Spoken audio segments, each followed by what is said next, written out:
dia, seja bem-vindo ao Jornal Toda Hora nessa quinta-feira, dia 3 de fevereiro.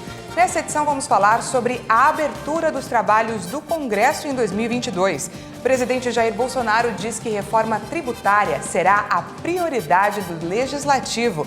E ainda, cratera na Marginal Tietê já está completamente tampada. E o surfista brasileiro Ítalo Ferreira vai representar o Brasil no Oscar do Esporte. O INSS mudou as regras para a prova de vida dos aposentados e pensionistas que não serão obrigados a comparecer a uma agência bancária para cumprir a obrigação. Além disso, não existe mais o risco dos benefícios serem suspensos este ano. As medidas para desburocratizar o processo foram assinadas ontem no Palácio do Planalto.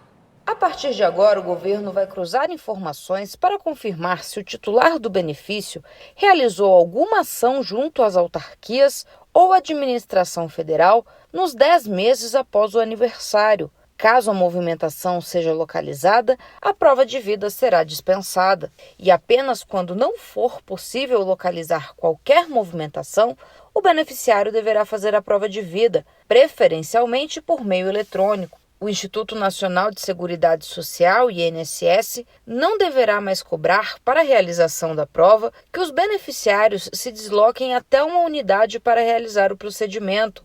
Essa mudança vale para aqueles que fazem aniversário a partir desta quarta-feira. A portaria que muda as regras para a realização da prova de vida de aposentados e pensionistas do INSS foi assinada nesta quarta-feira em cerimônia no Palácio do Planalto, na presença de ministros de Estado e do presidente da República, Jair Bolsonaro. A partir de hoje, está vedado. No bom português, proibido. No melhor português, impedido de que qualquer pensionista, aposentado, do BPC, que o senhor tanto luta, deputado Eros Biondini, saia da sua casa para cumprir a prova de vida. Nós, da família do INSS, junto com os bancos parceiros, junto com o trabalho da Dataprev, nós vamos até a casa, nós vamos naqueles que nós não conseguirmos encontrar nenhuma movimentação no ano. Sabe o que é isso, presidente? Isso é respeito, isso é amor ao próximo, isso é tratar com carinho quem merece carinho. Então, este é um momento de transformação no Brasil. Durante anos, ministro Gilson, milhões e milhões de pessoas tinham que se deslocar para fazer algo que, graças à visão do presidente Oliveira, à visão do secretário Rolim e à equipe do Ministério do Trabalho e da Previdência, a partir do dia de hoje acabou. A prova de vida é responsabilidade nossa. Quando for necessário realizar a prova de vida, o INSS precisará atender o cidadão sem que ele saia de casa. Para isso, o Instituto deverá utilizar os servidores e parceiros. Os detalhes vão ser definidos pelo presidente do INSS e a medida vai ser implantada até o fim do ano. Até lá, o bloqueio do pagamento dos beneficiários pela falta da prova de vida será suspenso. Acima de 80 anos são um pouco mais de 5 milhões de brasileiros. A gente tem que se colocar no lugar dos outros para sentir realmente como aquela pessoa está nos vendo. 80 anos é uma idade avançada. A minha mãe se foi há 2 semanas com 94 anos de idade. Pegar uma pessoa dessa, botar numa van, num carro de táxi, para fazer uma prova de vida, é um ato de desumanidade. Com o que esse governo já tem e já fez, em especial no campo aí da informática, da digitação, não precisa disso. Parabéns a todos do INSS, juntamente com o presidente Onix, que tiveram essa visão. Para nós, pode não ser nada, mas para quem tem que botar um parente com essa idade, muitas vezes, ele tem problemas, outros faz hemodiálise, tem várias comorbidades. Isso é uma coisa enorme para eles. Não se pensava nisso no passado. Os segurados que eventualmente quiserem continuar fazendo a prova de vida presencialmente na entidade pagadora poderá fazer isso sem problemas, já que a portaria impede a recusa da realização do procedimento. A prova de vida era realizada presencialmente por todos os segurados junto ao banco no mês de aniversário do beneficiário. Ontem foi o dia da abertura dos trabalhos do Congresso em 2022. Participaram da sessão solene os presidentes da República Jair Bolsonaro e do Supremo Tribunal Federal Luiz Fux, junto com Rodrigo Pacheco e Arthur Lira, presidentes do Senado e da Câmara. O presidente Jair Bolsonaro foi o responsável pelo primeiro discurso da sessão solene que marcou o início dos trabalhos do Congresso. Bolsonaro fez um balanço de algumas das medidas tomadas pelo governo em 2021 e citou projetos considerados por ele importantes. Entre outros temas, o presidente lembrou da criação do Auxílio Brasil, programa de transferência de renda que substituiu o Bolsa Família. Bolsonaro também mencionou a decisão da Organização para a Cooperação e Desenvolvimento Econômico de convidar o Brasil para aderir à organização. Também afirmou que existem 3 projetos considerados prioritários pelo governo e que merecem a atenção do Congresso. São os projetos de portabilidade da conta de luz, a reforma tributária que tramita no Senado e o projeto que traz mudanças relacionadas ao uso de garantias para obtenção de crédito no país, chamado de Marco Legal das Garantias. O presidente do Supremo Tribunal Federal, Luiz Fux, da Câmara, Arthur Lira, e do Senado, Rodrigo Pacheco, também discursaram.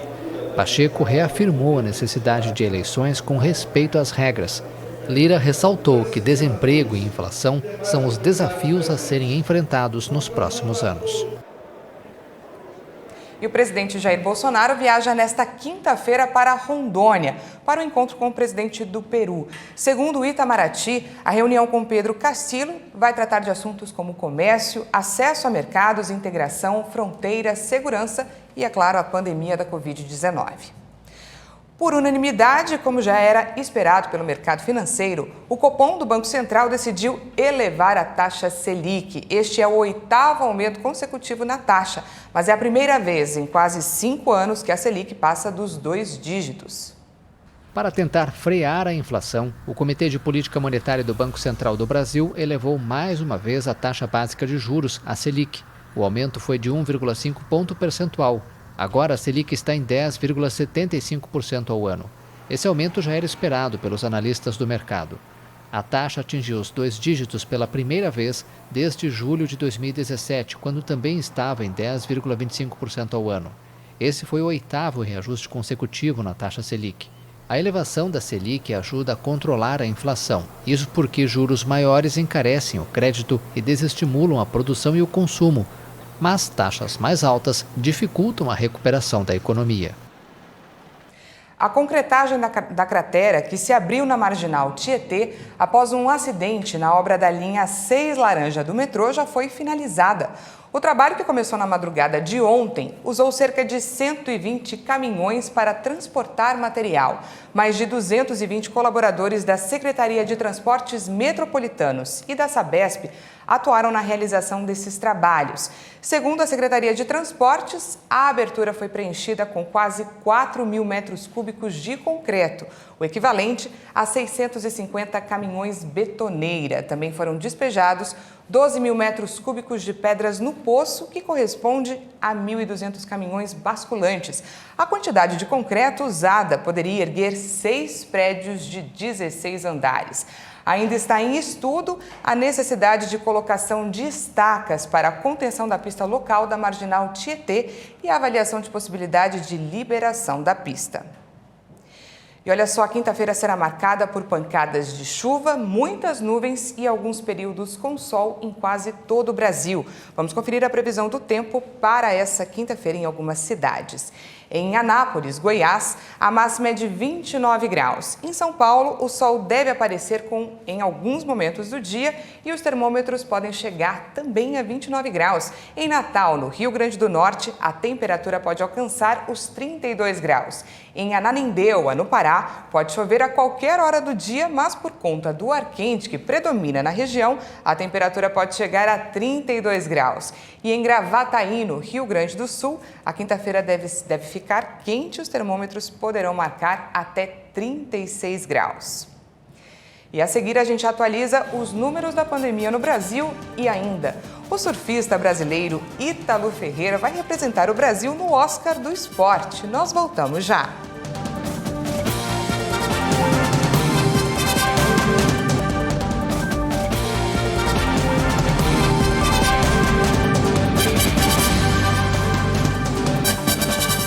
Estamos de volta ao vivo, agora são 8 horas e 44 minutos no horário de Brasília. O Corpo de Bombeiros localizou mais 2 corpos em Franco da Rocha, na Grande São Paulo, nesta madrugada, após os deslizamentos e desabamentos provocados pelas fortes chuvas do último domingo. Com isso, foi a 29 o número de mortos no estado. Por volta das 4 horas da madrugada, o corpo de um homem foi encontrado e perto das 6 da manhã, o de uma criança. Com isso, em Franco da Rocha, agora chega a 13 o número de mortos e 5 pessoas seguem desaparecidas. Os bombeiros utilizam uma escavadeira de grande porte nas buscas na região da Grande São Paulo, que foi a mais afetada. Os trabalhos dos bombeiros são mais intensos na cidade Franco da Rocha, onde a chuva persistente aumenta o risco e atrasa o trabalho, porque o solo encharcado eleva a possibilidade de novos deslizamentos. E mesmo com a pouca possibilidade de encontrar vítimas com vida, as equipes de resgate não desistem. Em 38 cidades da Grande São Paulo, mais de 132 mil imóveis foram construídos em áreas classificadas como de alto e muito alto risco, segundo o mapeamento divulgado em 2020 pelo Instituto Geológico. Entre os locais sinalizados como de risco elevado estão alguns dos mais atingidos pela chuva recente. Embu das Artes possui 278 construções em área de muito alto risco para deslizamentos. Em Franco da Rocha, são 47 imóveis em local de alto risco. Porém, os municípios com mais imóveis em áreas de alto risco são Santo André, com 17.500, Guarulhos, com 15.700, São Bernardo do Campo, com 15.100, e Mauá e Mogi das Cruzes, com 10.400. As construções localizadas nestas áreas abrangem tanto casas como comércio. 2 incêndios florestais fora de controle ameaçam vidas e casas em Perth, que é a quarta maior cidade da Austrália. O país enfrenta uma forte onda de calor. A vida dos habitantes e suas casas estão em risco. As autoridades emitiram um alerta de emergência para os arredores da 4ª maior cidade do país, depois que o incêndio iniciado na terça-feira arrasou 100 hectares. Há o temor que o fogo possa alcançar zonas residenciais, devido aos fortes ventos que pressionam as linhas de contenção. A Austrália enfrenta uma onda de calor que pode chegar a 40 graus até sábado. Enquanto isso, um segundo incêndio florestal no sudoeste do estado foi contido, mas não controlado. Os moradores levados para a cidade de Kirrup, cerca de 220 quilômetros ao sul de Perth, foram advertidos para não retornarem para suas propriedades, pois as condições continuam muito perigosas. E as forças especiais dos Estados Unidos realizaram uma operação antiterrorista no noroeste da Síria nesta quinta-feira. De acordo com o Observatório Sírio para os Direitos Humanos, os alvos eram supostos jihadistas. De acordo com o órgão, a operação deixou 13 mortos, incluindo 7 civis, entre mulheres e crianças. Após a operação, o Pentágono informou que a missão foi um sucesso e que não tiveram vítimas entre as forças americanas. Essa foi a maior operação das forças americanas na Síria desde 2019, quando um ataque levou à morte do chefe do Estado Islâmico no país. E o governo dos Estados Unidos vai enviar tropas para fortalecer as forças da Organização do Tratado do Atlântico Norte na Europa Oriental. A iniciativa foi anunciada pelo secretário de imprensa do Pentágono em meio a temores de que a Rússia possa invadir a Ucrânia. A iniciativa foi anunciada nesta quarta-feira pelo secretário de imprensa do Pentágono, John Kirby, em meio a temores de que a Rússia possa invadir a Ucrânia. O presidente Biden deixou claro que os Estados Unidos responderão à crescente ameaça à segurança e estabilidade da Europa. O nosso compromisso com o artigo 5 da OTAN na defesa coletiva permanece firme. Como parte desse compromisso e para estar preparado para uma série de contingências, Washington em breve vai transferir forças adicionais para a Romênia, Polônia e Alemanha. Eu quero ser muito claro sobre uma coisa: essa não é uma movimentação permanente. De acordo com a imprensa americana, um total de 3.000 militares será deslocado. Deste número, cerca de 1.000 serão transferidos da Alemanha para a Romênia. Outros 2.000 vão partir da grande base americana de Fort Bragg, na Carolina do Norte, para a Alemanha e Polônia. Lideranças ocidentais acusam a Rússia de planejar uma invasão à Ucrânia, onde posicionou na fronteira 100.000 soldados recentemente. Moscou nega que tem essa intenção, alegando que busca apenas garantir sua segurança. O Brasil teve a primeira queda na média móvel de casos após 17 dias em alta. A pasta da Saúde informou que o número total de óbitos se aproxima de 629 mil vítimas da doença.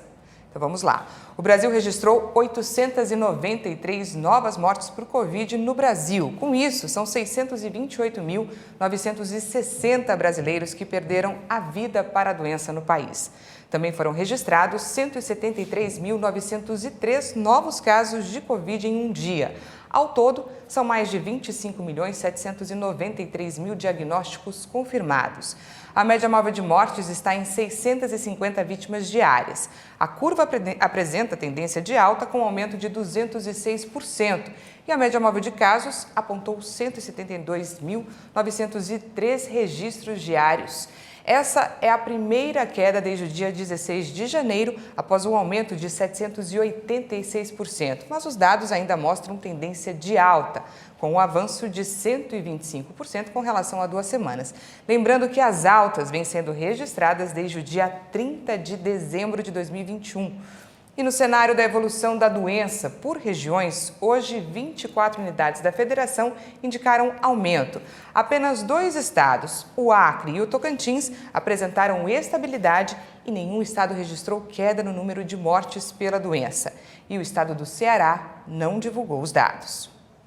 E o Brasil já aplicou mais de 365.115.000 novas doses de vacinas contra a Covid. Vamos agora, é claro, ao nosso vacinômetro. Segundo o Ministério da Saúde e as secretarias estaduais de saúde, mais de 165.891.000 pessoas tomaram a primeira dose. Isso representa 77,77% da população, enquanto 150.259.000 brasileiros tomaram a segunda dose, o que equivale a 70,44% da população. E a dose de reforço já foi aplicada em 48.965.000 pessoas, 22,95% dos brasileiros. Cerca de 2 milhões de crianças já tomaram a primeira dose da vacina contra a Covid. Neste sábado, olha só, acontece o Dia C da Vacina, que é uma campanha para aumentar a imunização dos brasileirinhos. E depois de bater recordes no número de casos por conta do avanço do coronavírus, Mato Grosso do Sul decidiu disponibilizar nas escolas municipais de Campo Grande vacinas contra a Covid. O alvo principal da campanha são as crianças, mas todos podem se imunizar. A Andréia foi a primeira a chegar. Cheguei 6h30. Quem veio com ela foi a filha Maria Clara, uma das primeiras a tomar a dose. Tá feliz? Tô. Nesta terça-feira, a vacinação ocorreu nas escolas Ana Lúcia de Oliveira Batista e Nerone Maiolino. Nesse dia 2, é a vez das escolas Professor José de Souza e Professora Iracema Maria Vicente. Já no dia 3, nas escolas José Mauro Messias da Silva e Geraldo Castelo. No dia 4, ocorre nas escolas Professor Fauzi Gatas Filho e Eupídio Reis. O horário é das 8 às 11h30 e do 12h30 às 16 horas. A vacinação itinerante nas escolas não vai ser apenas para as crianças, mas também para os adultos. Primeira dose, caso você não tenha tomado, ou a segunda, a terceira ou até a quarta, nós temos em disponibilidade. E estamos também oportunizando as crianças de 5 a 11 anos de idade por orientação do Ministério da Saúde e pela ciência. Importante lembrar que não será exigido passaporte vacinal. Nós não temos um respaldo legal para exigir do pai esse comprovante de vacinação, até porque a vacina contra a Covid ela não entrou ainda no calendário obrigatório de vacinação das crianças. Então fica a critério de cada pai, de cada responsável. Todos os protocolos de biossegurança do ano passado vão ser mantidos. aferição da temperatura na entrada, o uso do álcool em gel dentro da escola e também na entrada para os alunos e para quem chega até a escola, o uso de máscara. Por outro lado, o secretário reforça a importância da vacinação e a meta, especialmente para as crianças de 5 a 11 anos, alvo principal da ação. Nós precisamos vacinar 90 mil crianças em Campo Grande, nessa faixa de idade. Estamos com aproximadamente 20 mil e ações como essa são estratégias que nós já estamos observando hoje com grande sucesso. Uma adesão importante fora as escolas. Nós temos mais as unidades de saúde, o drive do Albano Franco, uma capacidade de imunizar essas crianças rapidamente antes do período letivo. As escolas contam com um médico para quaisquer intercorrências. Apesar das vacinas serem bastante seguras, a gente sempre tem que estar atento para possíveis efeitos colaterais. Por mais raros que sejam, é muito importante, principalmente em vacinação de crianças, a gente ter um espaço onde a gente possa fazer observação e conduzir algum tipo de situação que possa acontecer na vacina.